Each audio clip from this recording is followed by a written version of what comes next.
Pada kesempatan yang baik kali ini, kita akan membahas sebuah topik penting yang mungkin pernah dialami oleh banyak dari kita, yaitu kejang demam pada anak. Kejang demam adalah pengaman yang sering dialami oleh banyak anak-anak, dan sebagai orang tua, penting untuk memahami apa itu kejang demam, dan bagaimana cara menghadapinya.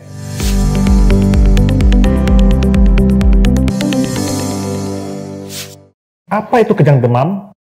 Kejang demam adalah satu kondisi ketika tubuh anak mengalami kejang karena suhu tubuhnya mencapai 38 derajat Celcius atau lebih akibat penyebab di luar otak.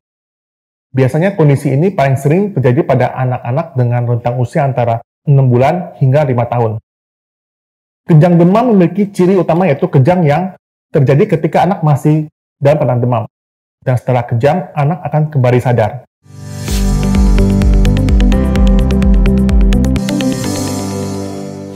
Apa penyebab kejang demam?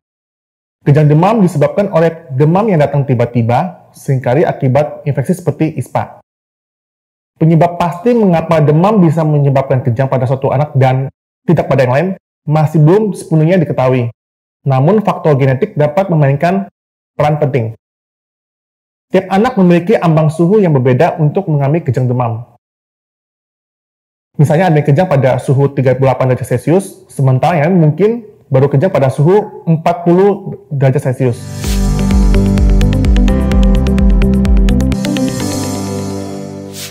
Apa yang terjadi bila anak kejang?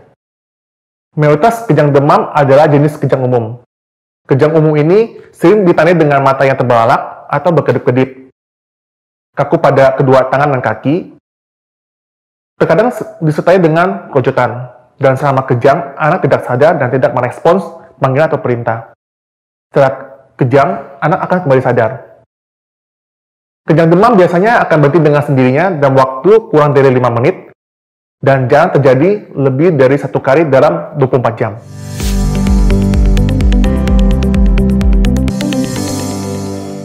Apa yang harus dilakukan bila anak kejang? Jika Anda melihat anak mengalami kejang, pertama-tama usahakan untuk tetap tenang, dan lakukan langkah-langkah berikut.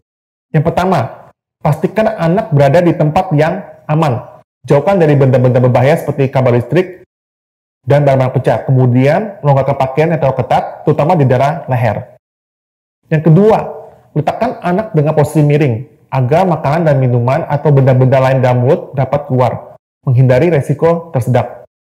Ketiga, penting untuk tidak memasukkan benda apapun ke dalam mulut anak seperti sendok, jari, atau minuman, karena hal ini dapat berpotensi menyebabkan sumbatan dan napas jika terjadi luka.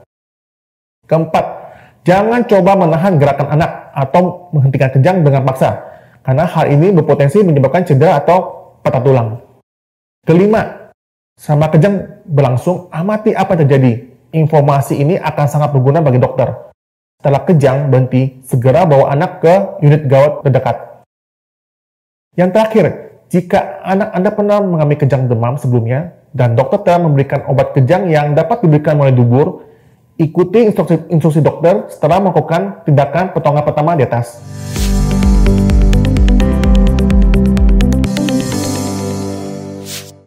Bagaimana cara mencegah kejang demam? Upaya pertama dalam mencegah kejang demam adalah menurunkan suhu tubuh anak saat demam. Ini dapat dilakukan dengan memberikan obat penurun panas seperti paracetamol atau ibuprofen. Penting untuk menghindari obat dengan bahan aktif asam asetil salsilat karena dapat memiliki efek samping yang serius pada anak. Selain itu, Anda juga bisa mengompres area dahi, ketiak, lipatan siku anak dengan air hangat, bukan dingin. Dan mempunyai termometer di rumah adalah hal yang baik. Karena dengan termometer ini, Anda bisa mengukur suhu tubuh anak saat dia demam. Pengukuran suhu membantu untuk memastikan apakah anak mengalami demam, dan jika iya, pada suhu berapa kejang demam dapat terjadi.